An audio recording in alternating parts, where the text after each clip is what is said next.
This is Johnny Bluestar. Welcome to Threshold, a global media event.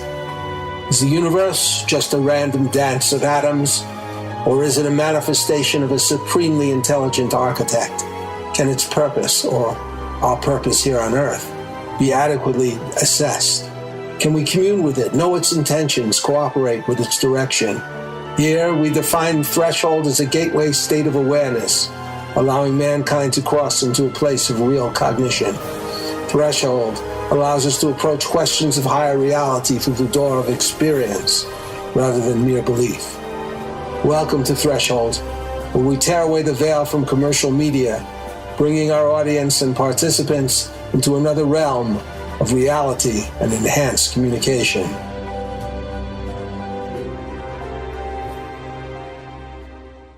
Welcome to Threshold Radio. This is Johnny Bluestar. We're happy to be able to interview Dr. Hugo Rodier, MD, again. This show is designed to be, for many, an introduction to integrative medicine. Before I begin the interview, I'd like to briefly relate a story about my almost shocking realization that pharmaceutically based medicine did not have all the answers.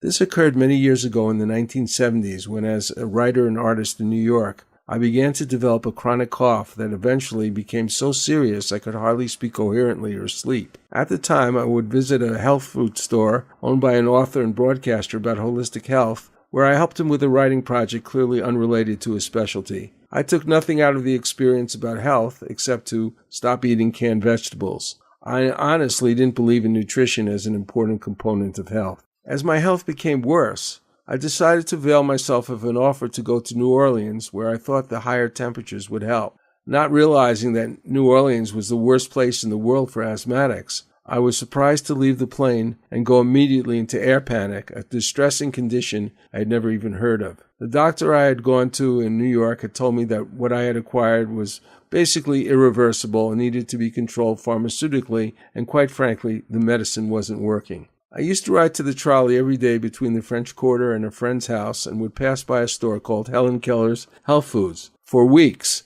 I never went into the store, somewhat turned off by the association with the name Helen Keller and blindness, a rather tremendous, prejudicially grounded association, because very soon this little store would become the very center of my attention and virtually save my life. Soon after I entered the store, I started browsing the shelves and, of course, coughing. My embarrassing, unstoppable hacking was interrupted by a lady with a thick German accent. "What's wrong with you?" she said. "I have chronic asthma. It's incurable," I told her. "Incurable? You're totally wrong. I cured a 14-year-old girl of leukemia last year. Asthma is nothing." I looked at her incredulously, and I remember she brought out a newspaper clipping that said, inferred, that a young girl with leukemia had been cured. Anyway, this did not cure my skepticism. I went home and coughed all night and, desperate for help, decided to ask the German lady about her way of dealing with asthma. She was very nice, told me about Arnold Ehret's system called the mucusless diet. No milk, no white flour, no sugar were the main components of the program for me. I tried it.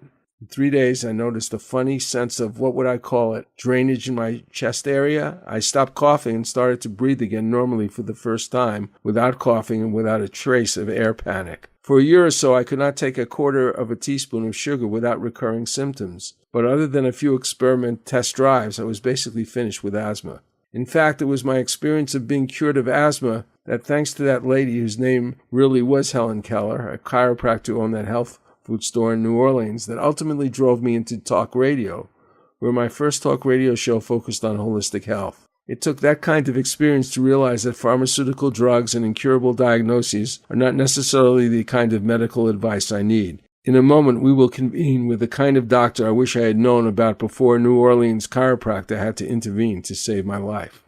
Doctor, welcome to the show. Thanks for having me, Johnny. Do you agree that, how long has integrative medicine been around? Well, to me, my way of thinking, integrative medicine is the real medicine, and it's been around since the dawn of mankind. I just think that in the last 50, 60 years, we've taken a detour towards a very pharmaceutical-oriented approach to medicine, and everybody's so enchanted by it, well, most people, that they've forgotten some very basic things about medicine and health that we've always known and always revered. So it's sort of a blip in time, if you will, where we've forgotten these things. Look, I'm not saying that we don't need the pharmaceutical approach, and I love what docs do in the ICUs and then the cardiac units and the emergency rooms. That's what they're for, those very aggressive interventions with chemicals and surgery and IVs and all that. And so, yes, we need that desperately in given situations, but that kind of practice being so dramatic and has taken over the whole spectrum of the practice of medicine to where we even deal now with chronic issues with this pharmaceutical approach that does not do well. The best way to address chronic issues is integrative medicine, the medicine we have had since the inception of mankind. Well, when do you think that we know that pharmaceutical medicine has become, like you say, the centerpiece of a very new type of approach that has many, many problems. But when did doctors start to realize that maybe this wasn't the best thing for them and they would return to this more or less perennial type of medicine? Well, great question. In my opinion, I went into medical school in the early 80s already knowing that the system was sick, if you will. And so I already knew, but as far as the whole spectrum of doctors, I think since the very inception of the pharmaceutical approach, doctors have known in their heart of hearts that things could be different. It takes a more independent thinking mind, a more roguish mind, if you will, to really, really understand the dynamics of the present system. And being that doctors are being selected from medical students, pre-medical students are being selected from a pool of very bright people who thrive on a left brain approach, doctors have become very authority-minded in that they wait for their marching orders to practice a certain way. And that's exactly what we need in the military and in the emergency room and the ICU. You can't have too many chiefs in that kind of system. Things need to be done very well, very quickly, very precisely. And so, but I think doctors in their heart of hearts have known that we have taken a detour from a more ancient, more proven, more perennial medicine, as you call it. Now, do they act on it? No. Most doctors right now are very much under the dictum of insurance companies, the standard of medicine, if you will, what they learned in medical school. A lot of pressures for doctors to stay with the system as it is, with the status quo. So I'm afraid that even though integrative medicine has been around and is getting more recognized, the change back to integrative medicine, is gonna be one funeral at a time.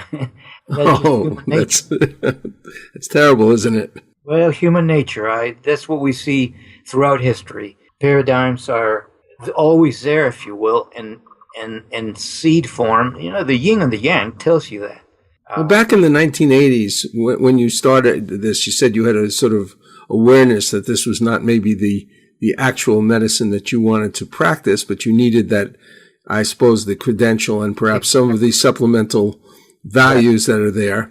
Did you realize the sort of the financial aspect of it that was driving all of this? Absolutely. I've never been much into material things, financial things, money things. So that's why I picked family practice, because it's sort of a more centrist, integrative approach of all the disciplines is the most integrative, if you will. Right. So I wasn't lured by the big bucks, if you will, which has a lot of pull. In fact, the numbers right now are atrocious. We should be having 80% of medical students graduate into what we call primary care medicine, family practice, internal medicine, pediatrics, OBGYN, psychiatry, and 20% specialists. But it's totally the other way around. We only got 20% of students going into these primary care specialties, and the rest are specialists. And a lot of it is because we're breeding, teaching, or producing a branded doctor who does very well with a minimalist reductionist approach. Hmm. We're not training for global thinking. Further, medicine is so expensive now that a lot of them fear struggling financially, so they go into the higher paying specialties. And so Well, the dynamics are there very toxic. well, what I'm thinking of also, besides it being financially driven, it's also kind of psychologically driven. In other words, you've got this huge, gigantic pool of people now who really believe in pharmaceutical medicine as the only type of medicine. And I believe that there are a lot of doctors who do believe that themselves and really look askance at an emphasis, say, on nutrition. Oh, yes, most definitely. That's what I meant by the kind of doctors that are being selected to go into medicine. For 15 years, I was a member of the admissions committee at the University of Utah School of Medicine. Uh-huh. I quit last year. I'm at a point in my career where I just don't want anything to do with the system. Have my house is paid for, my car's paid for, a nice retirement plan. I just don't need to put up with it anymore. So I quit everything, the Utah Medical Association, the medical school, a few other things. And I just hang out in a little suburb in Utah, out of Salt Lake City, and just see patients very leisurely like. We spend a lot of time and cash only. So I've divorced myself from all that. I just don't need it anymore. And a lot of doctors my age are doing that. Well, let's go into the sort of the tenets now of integrative medicine. We've sort of just alluded at them because we've said that it's old and so forth. But really, a lot of it does revolve around that ancient saying of Hippocrates, food is medicine. Right, absolutely. Could you go into the tenets of it? Sure. I have a website, hugorodier.com, my name. Mm-hmm. And there's a blog there posted about 2-3 months ago where I wrote about 10 things you had to look for in an integrative doctor. And so people can look at that if you want. Before I start, let me say that it's worth talking about alternative medicine. Mm-hmm. I don't like that word at all. I think it's pejorative. And it was coined by the mainstream sector. Since when is nutrition, for instance, an alternative? So you can hear what I'm saying, right? Right, sure. So I know personally the importance of it. Right. So I think alternative, very few people are using that word anymore. How about the word complementary? Yeah, that's also a good word. I'd still prefer integrative. Yeah. Most doctors do. Before I get into 10 things you had to look for in choosing an integrative medicine doctor, let me just say that in my mind, integrative doctors are a third tier type of doctor. The first tier is the primary care doctor who is very busy with colds and lumps and bumps and prescribing for diabetes, hypertension, all those routine things, if you will. When that kind of doctor is overwhelmed with more complexity, he or she will refer to a specialist. That's a second tier doctor, a urologist, a cardiologist, a endocrinologist, etc. But those docs take the whole person apart, and they only focus on one organ system, and you can see the problem with that.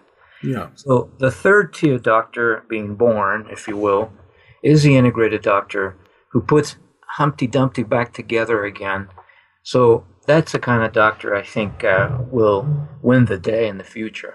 So having said that, these are the 10 points things that you got to look for in an integrative medicine doctor. Number one and foremost, these doctors need to be committed to evidence-based medicine. Because, when you say integrative, my gosh, you could start working with crystals or energy workers or mediums, and you hear what I'm saying? Mm-hmm. You could flake out badly.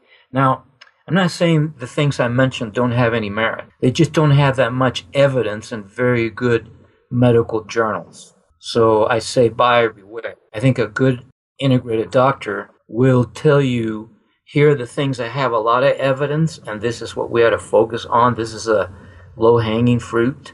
And if you want to try those other modalities that don't have as much evidence, go ahead. But make sure you don't get ripped off. Make sure you don't get harmed. But this is what I recommend. And so the good integrated doctor will say, let's focus first and foremost on those things that are coming out in good medical journals, validating supplements, nutrition, acupuncture, chiropractors, physical therapy, yoga, tai chi. Those are the things that are really getting a lot of evidence. So number one, you should be committed to evidence-based medicine. Right. Number two is nutrition, lifestyle changes. And you alluded to that yourself. My practice is 95% nutritional. I do refer to those other modalities that I just mentioned, but I reserve it for myself, for my practice, to discuss nutrition in depth. I tell you, you change. Why is it that people get sick? It's because they've been eating poorly, they're stressed out, and they live in polluted environments. I mean, what else is there? Maybe not doing enough exercise. Yeah, thank you. And I throw that into lifestyle changes. Yes, we're very inactive. Exactly. Thank you. Number three, an integrated doctor should be aware of environmental factors. It's just amazing how much of that is ignored. I still find doctors who believe that, and patients who believe that cancer is genetic. It's only 15% genetic. New England Journal articles, carcinogenesis articles, but they get ignored. You see, it's easy. It's so much better to just victimize people. Look, now you need an oncologist, you need chemotherapy, you need surgery, and so just roll over. That's it. You know, those things are needed. The things I mentioned, surgery, chemotherapy, in many cases, but to ignore prevention, nutrition, the environmental factors, toxins in the environment, in a cancer approach, cancer treatment approach, that's just an example. That's not wise. So environmental factors such as air pollution, water quality, GMOs, pesticides, xenoestrogens, heavy metals, plastics, those things are getting ignored. And it's sad because they have a huge impact on health. I'd like to, we have to take a break right now. Sure. And this is very, very interesting because we are looking at the very foundations of what you practice, integrative medicine, and we'll be back in just a moment. We are happy to provide our audience with two very exciting musical odysseys with Stephanie Slevin, a singer-songwriter from the United Kingdom. One is called A Galaxy of Song, and the other is I Talk with Angels. Find out about them and Stephanie's mysterious and intriguing career as a singer-songwriter in thresholdradio.com archives, as well as our SoundCloud and YouTube channel. Here's one of her songs, Dublin City.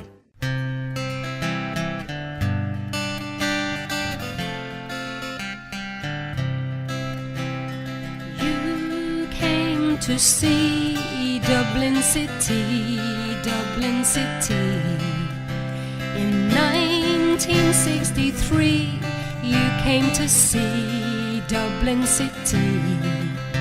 A man advanced for his time and stood in line for us to see that you stood for mankind, for you were not blind, no, you were not blind, for you came to see Dublin City, Dublin City, full of courage, no fear, to stand your ground and voice your sound, stood for humanity in its purity, for the world to see in Dublin City. For you came to see Dublin City, Dublin City. A man advanced for his time and stood in line for us to see that it's not what mankind can do for us, but what we can do for mankind. For you came to see Dublin City, Dublin City. What an honor for the land to shake your hand in Ireland. For in 1963 we came to see President John F. Kennedy.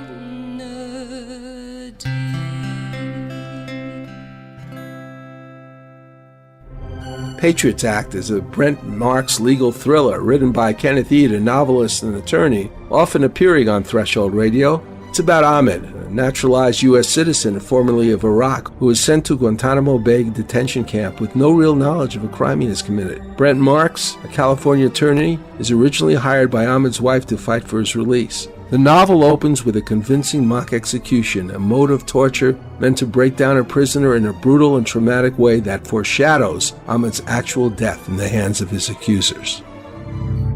Ahmed felt the butt of the rifle strike his spine as his knees buckled and he hit the floor. Move faster, Haji. Up against the wall. Stop there. Good. Listen up. My name is Sergeant Brown. You're here because you refused to cooperate in interrogations. The decision has been made to execute you by firing squad. Wait, I'm an American citizen. Ahmed felt the black bag ripped from his head and for the first time faced his aggressors. He found himself facing a man in camouflage fatigues, holding an M16 to his chest. Beside him, an 8-man firing squad with their rifles in ready position. I have the right to talk to an attorney. This is all a big mistake. Brown fastened a leather strap around Ahmed's waist, pinning his spine to a wooden post. Yeah, a big mistake. You should have cooperated when we asked you about your superiors in Al-Qaeda. I don't know anyone in Al-Qaeda. Do you have any last statement, Haji? But I repeat, do you have any last statement? I'm not a terrorist. I'm an American citizen. I've a right to a lawyer and a trial. You've denied me these rights. You will answer to God for your crimes. I think you can see who has all the rights here. Ready? Aim! The 8 pointed their rifles at Ahmed. Shivering uncontrollably, Ahmed's knees gave way, and he hung on the post like a man crucified. Fire! The deafening explosion of the 8 rifles was the last thing Ahmed heard. He felt the bullets hit his flesh, and his body crumpled forward, hanging lifelessly from the post like a scarecrow. We're back on the air with Dr. Hugo Rodier discussing sort of the main tenets of integrative medicine. And we have been discussing, the need for evidence. We've been discussing the value of nutrition, and also we've been looking at environmental issues. Could you go on, Doctor? Yeah, number 4 is a follow-up to number 3. So a good integrated doctor will focus on detoxification issues. We need to improve people's ability to deal with a toxic environment. And of course, most of that is nutrition. But also you want to look at liver issues. They're very much ignored. We have an epidemic of fatty liver in our country, which is from too much sugar, a diabetic tendency, which is an epidemic in our country. Then people don't have good bowel function, intestinal function. A lot of people are constipated. So they're not detoxifying very well. So you can see that's a double whammy. If you don't eat well, you don't detoxify well, and those toxins will remain in your system a lot longer. Right. Number 5, supplements and prescription drugs. Yes, they should be a part of the toolkit, but they should not be pushed. If an integrated doctor insists, so-called integrated doctor, insists on prescribing or giving you supplements, you should beware. I mean, it's one thing is to sell them, to have them in the practice, but to push them constantly, that is a warning sign. I think a good integrated doctor will not be driven by profits, but what's best for the patient. Yeah. Number 6, hormonal treatment. That's a red flag right there. There's a lot of doctors who claim themselves to be integrated doctors, and all they are is anti-aging doctors, which I have a bit of a problem with, because they really get into hormonal treatment.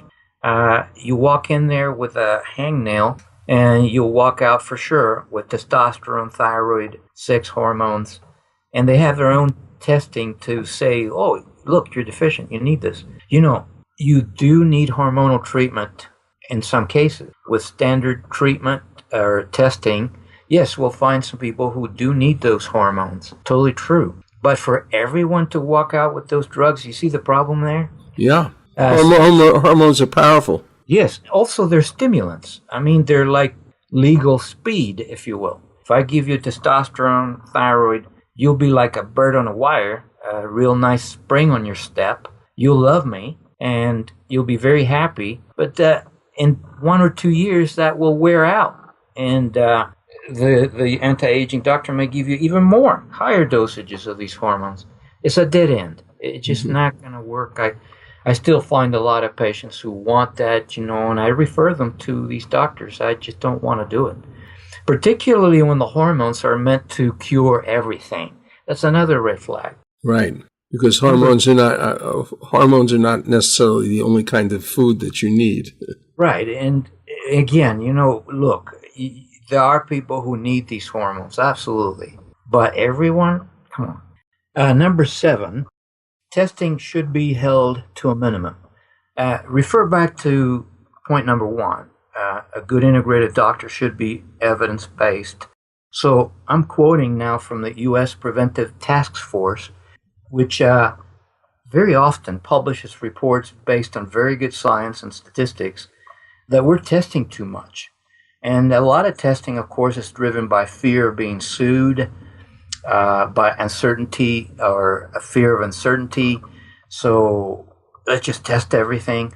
Some patients are very willing to have everything tested, and we need to listen to that. But as a whole, I think we're testing too much. We can do without so much testing. I think it's best to do some very basic little things, lifestyle changes, minimal testing. If that doesn't work, then we ought to get into a lot of other testing if the picture's not clear. I was going to ask you about mammograms. Well, let me quote from very good evidence. This is from the New England Journal of Medicine about 2 to 3 years ago, maybe more. The Swiss published this article saying that there is no evidence that mammograms increase longevity or decrease mortality. Promptly ignored by the American community. So the Swiss, because of this good study, quit doing mammograms. Now, I'm not saying let's do the same in the United States. But again, I'm saying we probably could get away with doing less mammograms. There's always been an upheaval when the U.S. Preventive Force talks about mammograms. First, we were told shouldn't do them in the 30s. Big scandal, a lot of complaints. Then the U.S. Preventive Force says shouldn't do them in the 40s. Another round of complaining, and then now we're down to just start doing them in the 50s. You know what I say? In the 50s, maybe every other year, but consider a thermogram. Thermograms are still being done in Europe, particularly France, and I know they're done here in Salt Lake City, but a thermogram picks up heat patterns from the woman's breast without radiation. So a lot of my patients prefer to do a thermogram, and of course, if there's any question or a questionable finding in the thermogram, if they want to have a second opinion, they have to get a mammogram, but that way they cut down on radiation quite a bit. Further, if you're really worried about breast cancer, think about it. The mammogram is picking up a problem after the horse is out of the barn. The real prevention for women's breast and cancer issues is to get rid of xenoestrogens in the environment, toxins, 800 of them, which have an estrogen-like effect on our organs, including the prostate. And so by cutting back on those toxins and improving your detoxification parameters in your body, your liver function, your gut function, then you will decrease your risk of cancer a lot more. That's primary prevention. That's what should prevail. Well, we're going to take a break now and be right back with Dr. Hugo Rodier and our discussion of integrative medicine. Patricia Welch is clearly one of the most accomplished singers living today. Recently, she created a wonderful CD set called Great Entertaining, Cocktails, Dinner, and Dessert with Patricia. We have 2 complete shows with Patricia, show number 4, Evolution of a Singer, and show number 14, Cocktails with Patricia. You can find them at our Threshold Radio archives at vegasallnetradio.com and YouTube. Now Patricia Welch will sing a song composed by Edgar Ahrens with lyrics by myself called Palm Springs Lullaby. Escaping from the dawn, we flee to desert skies. The final dance is on, with no more alibis. As windmills madly spin, our dreams from lovesick sighs. Their dancing shadows win a gleam from downcast eyes. Rippling through the desert, the wind cannot deride the golden strings and sweet refrains that Palm Springs lullaby.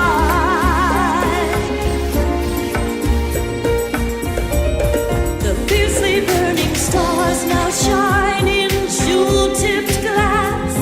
We sip our wine and slowly dine, fearing night will pass. Dry winds quickly change palm fronds to magic wands.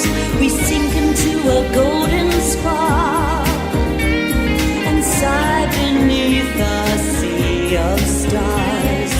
Life's now so lovely and so strange in our desert Shangri-La.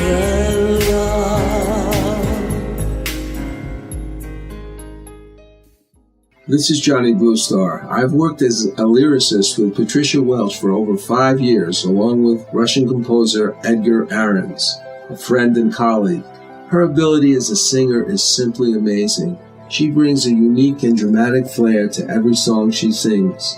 Over the next few months, we shall be releasing a number of these songs, part of an album called Hadley's Castle. Meanwhile, Patricia has been busy creating a super enjoyable collection of classic standards in an exciting 46-song, 3-CD collection. Music for great entertaining introduces Cocktails, Dinner, and Dessert with Patricia Welch. 3 hours of continuous music. 46 of the all-time classic standards, spanning decades of hit songs.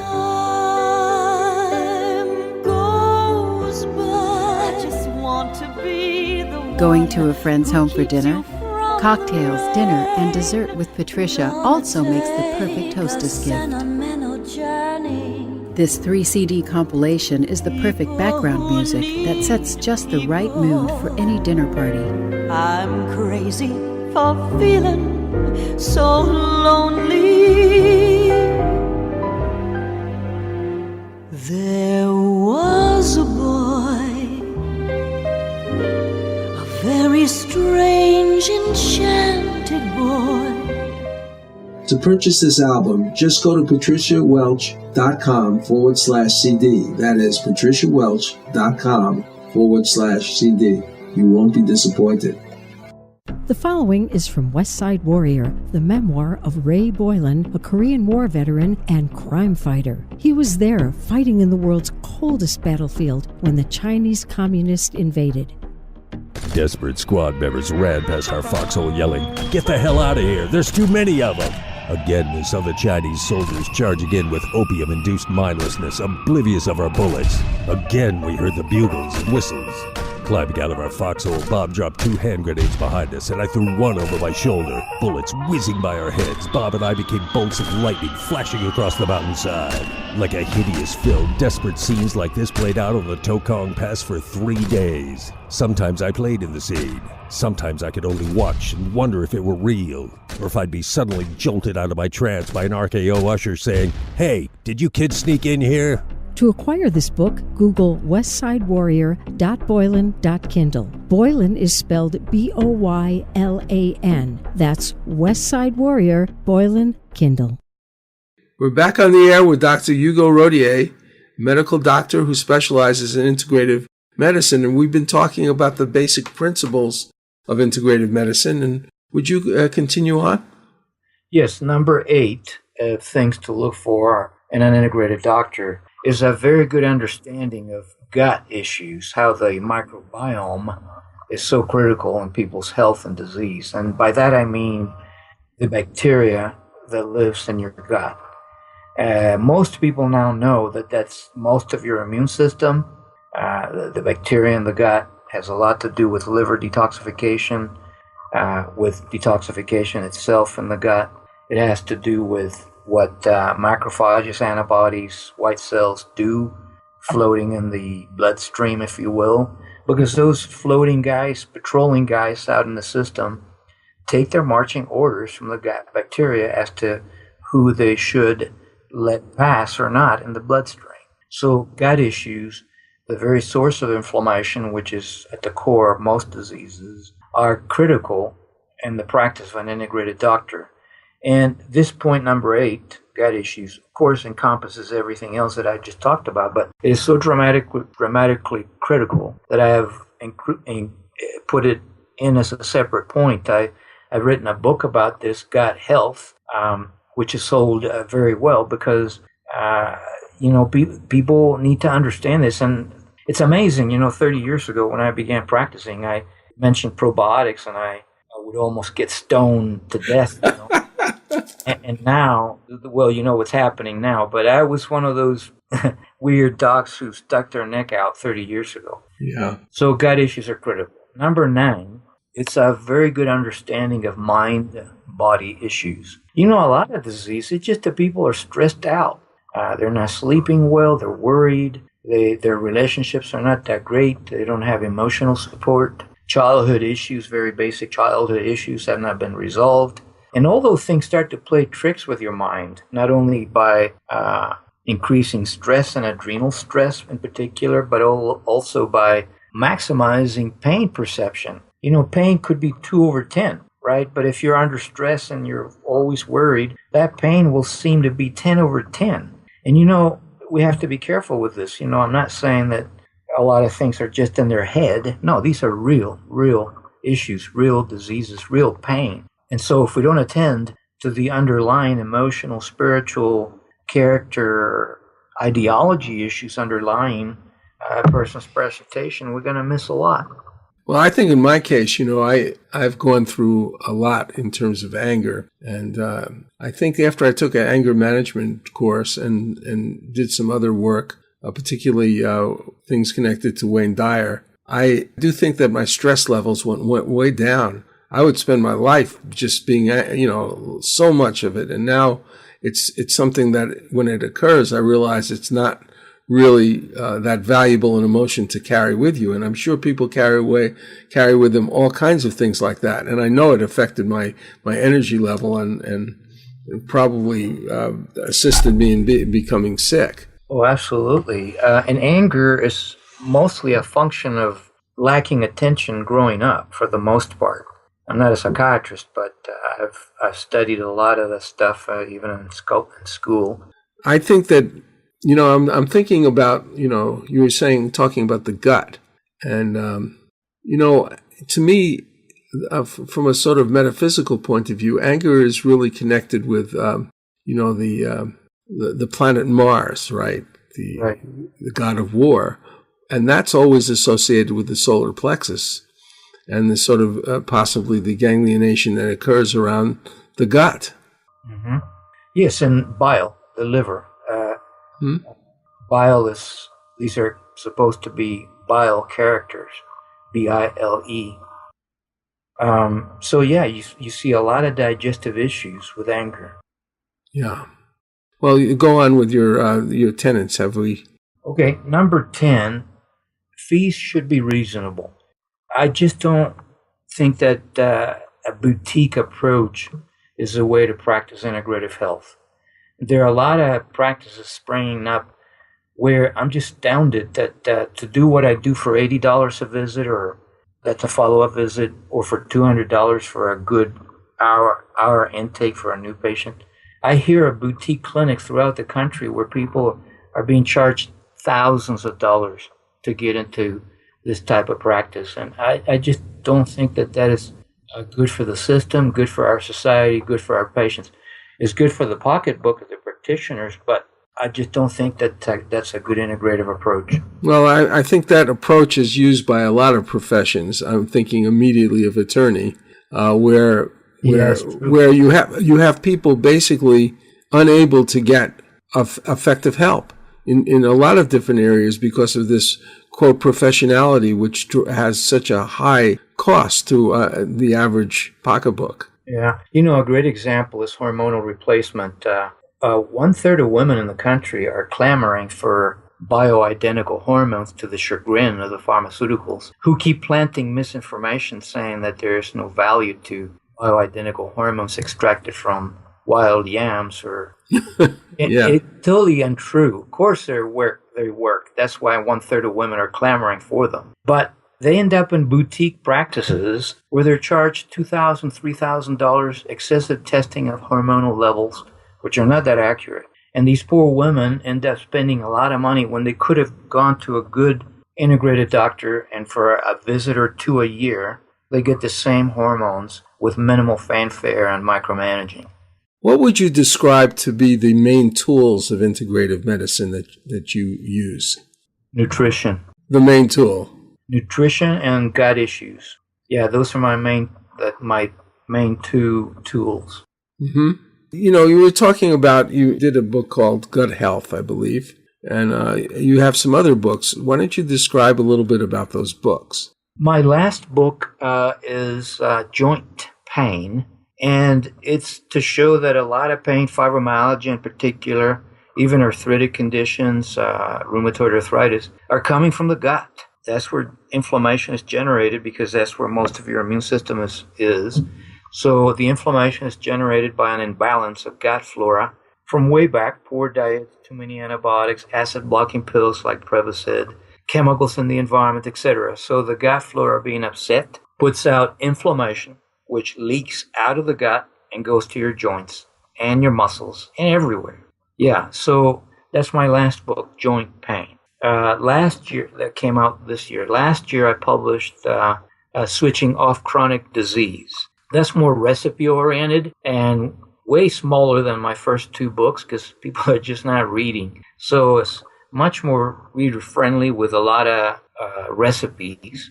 And prior to that, Gut Health, which is more academic, I think is still good for the public. It requires a good high school level education. Yeah, people are just not reading it. It's funny because I guess over the last few years, I've been reading more than I've ever read in my life, except when maybe I was, had more time, because I find there to be a sort of satisfaction and completion in reading things instead of just sort of looking in the internet and finding a few paragraphs and then moving on. Well, you just define yourself as a baby boomer, so other than baby boomers, I'm afraid that other generations are not reading that much. No, they're not, I'm sure. Right. And then my first book in the 90s, mm-hmm. I got a lot of flack for this. I stuck my neck out with licking sweet death. And I had the audacity back then to say sugar is addicting. Mm-hmm. There is prediabetes that we're ignoring. You wouldn't believe the pushback I got. And now you hear about prediabetes advertised in public radio that you should be tested for it. People finally caught on that sugar is an addiction. Those things have been in the medical literature for decades and ignored. Right. So that was my first publication, Licking Sweet Death. I should say that the last one I wrote is a PowerPoint presentation, a lot of pictures. I figured, what? If they're not reading, maybe they'll want to look at the pretty pictures. So my last a publication, I'm not writing anymore other than fiction. I'm writing fiction right now. Oh, really? Okay. Yeah, it's a slide presentation called Integrative Health or Hermetic Health. Hermetic Health, because of the caduceus, the deep esoteric meaning of the caduceus, the symbol of the medical profession. And where could that be found? On the net. You can order it online, hugorodia.com. Okay. And all that, and I'll just send it to you. Well, that's great. Well, I'll tell you what, we're going to take a break and we'll be right back and conclude our discussion today, okay? All right. Since the advent of the internet and particularly Amazon, the world of book publishing has changed. Competition to develop a best-selling book is tough and can be expensive. But there is one kind of book that can be useful without running that gauntlet. That is a book about your own business. The best business card there is. For more information, visit New Galaxy Enterprises or contact me at johnnybluestar@gmail.com. So, Doctor, I was really pleased to have you speaking with us today. I have a tremendous respect for you because I have actually been a patient of yours, and we've developed a sort of discussions about all kinds of things over the year or so that I've known you. But right now, I'd like other people to have that opportunity. So could you please give some of your contact information? Sure. The best is my website, HugoRodier.com. I think we should spell that out. Hugo, Hugo, Rodier, RODIER.com. Right, one word. Yeah. So what would people look forward to if they were going to make an appointment with you? They're gonna spend a lot of time talking about their issues. They won't be rushed. They'll start to feel better, and they'll start to get off medications if they want to. I should say that you have to be motivated. I mean, I can't be there all the time with you, so I help you as a coach, and hopefully you're motivated and inspired enough to make these changes. Look, if they were easy, everybody'd be doing them. And, that's the one thing about the system that we must talk about. The system that we have now in healthcare is a system we deserve as a society, because most people have not woken up yet. They just want a quick pill, a quick fix. In fact, articles out there are saying that after 5 minutes, the doctor loses the patient. Why? Because the patient has not gotten the drug they came to get. So you better prescribe within 5 minutes, is what these articles are saying. Oh, it's just like fast medicine, right? Right. So to sit here and blame the system and blame the doctors, it's not an integrative way to thinking. So look at the man in the mirror. So my job as an integrated doctor is to help you realize that the reason you got in trouble is because you didn't follow very basic tenets of health that are very ancient. And so motivation, inspiration is the way to go when they come in. That's my job. So I provide a lot of references. My website is full of great studies from leading journals.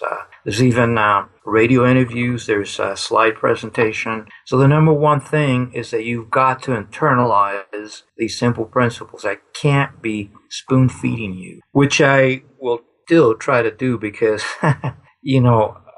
people don't change overnight. So I kind of gauge people where they're at as far as their level of change and understanding.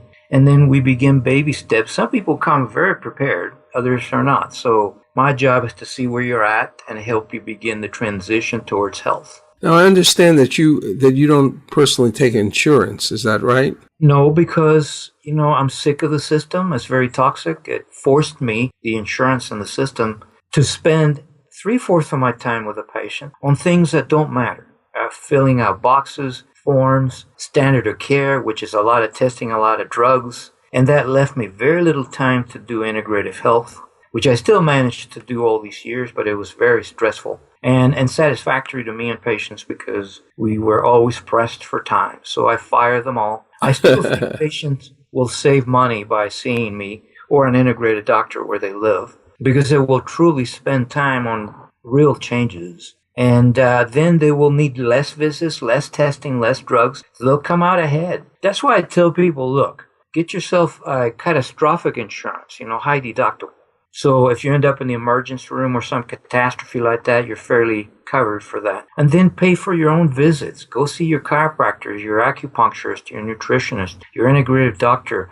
Pay out of pocket, spend good time with them, and you'll save money. Right. Well, look, doctor, just to say it one more time, your website is HugoRodier.com. It's HugoRodier.com. And there they can make the connection. They'll have your phone number and email. Is that correct? Exactly. Well, thanks for coming, and I look forward to more experiences with you in this area of promoting the right type of health. Thank you, Johnny. Thanks for having me. My pleasure. Thanks to singer-songwriter Stephanie Slevin, singer Patricia Welch, composer Edgar Ahrens, and New Galaxy's Director of Web and Digital Media, Hassan Khan. If you like Threshold Radio, a program dealing with core issues affecting our personal, political, and spiritual lives, and advocates the creation of an enlightened and informed citizenry throughout the world, then you might think of supporting your business and our message by advertising on our show. If interested, just go to www.thresholdradio.com or contact me at johnnybluestar@gmail.com.